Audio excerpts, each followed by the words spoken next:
unmute yourself before you're going to talk. So the reason I don't think the Trinity is idolatry, even though I view it as a bit primitive, is that it's interesting that it's the only group in history that gets accused for being idolatrous and they deny it, right? Like an Indian has no issue acknowledging that they worship different gods. I think it's important how people identify themselves. By the simple fact that they call it the mystery of the Trinity, it means they're trying to limit it to one. The Trinity, there's some unity in this triune. They're paying tribute to the notion that God is one. The day they start speaking like Mormons do, and they're saying, no, there's no Trinity here, it's essentially three different gods, then I would consider that idolatry. Just like I don't really consider, I mean, I make jokes about it, dualism as it's practiced today is actual idolatry. It could be a polytheist and not necessarily be an idolater. So Judaism, Kabbalistic Judaism has something similar to the Trinity. It's called the Sefirot. And within the Sefirot, there's the Partsufim. So there's 10 emanations of God, and many Kabbalists will say that this God has reproductive organs, right? Has a penis, has this and that. And then there's subsections of this plethora of gods called Partsufim, where there's God the Mother, God the Father, and God the Son, right? And even Chabad, the Atzilut, I believe, the Chachma, Bina, Das are three emanations of God. It's a huge double standard when a Jewish person is going to call the Trinity idolatry when what they believe, and I don't believe in this Kabbalistic stuff, is more problematic. I mean, it's like, if Christianity is idolatry, it's idolatry with training wheels. It doesn't even compare to the Kabbalistic stuff that talks about God.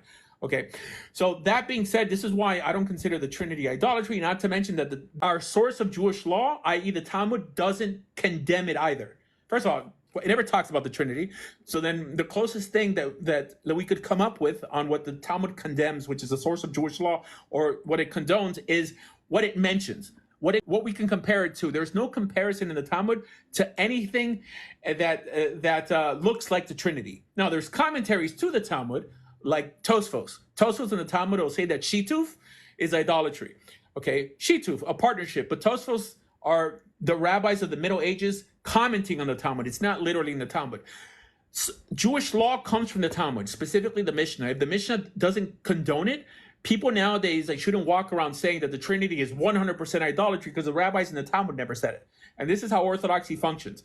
But nobody holds rabbis to that standard because everyone is scared to be called an anti-Semite. I don't know. I'm not scared. I mean, I'm Jewish myself. I've lived in this world for 25 years. And if I see an inconsistency, right, my job here is to first tell the truth and then give my opinion. Right? And I have no problem putting rabbis in their place. You don't have to become a Christian or endorse Christianity not to consider the Trinity idolatry. It could be stupid. In Judaism, you have the right to be stupid. You have the right to be an idiot. But only because you're stupid and an idiot doesn't mean you're an idolater or a heretic. So we use these words very lightly. The reason we shouldn't easily call people idolaters is because according to Judaism, idolaters almost have a death penalty attached to them. Like we don't prolong their life. If they fall into a pit, all right, like we don't pull them out. Same thing with heretics. But nowadays, people use this term like it's going out of style. Like honestly, do you think a good God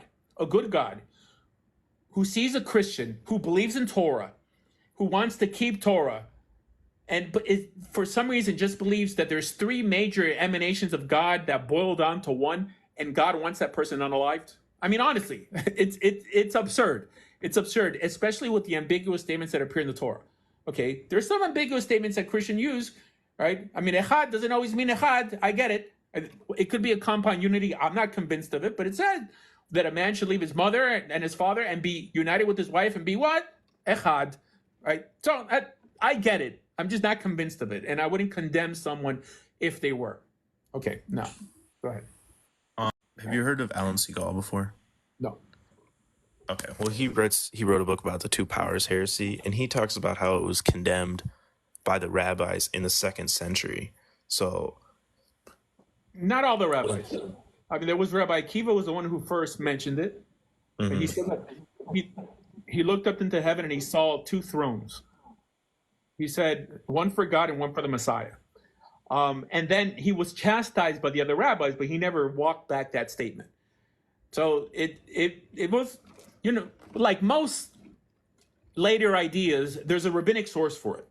Right? I mean, I don't really believe in these anthropomorphic understandings of God, but if someone did, the idea that God's upset at them, I don't see it.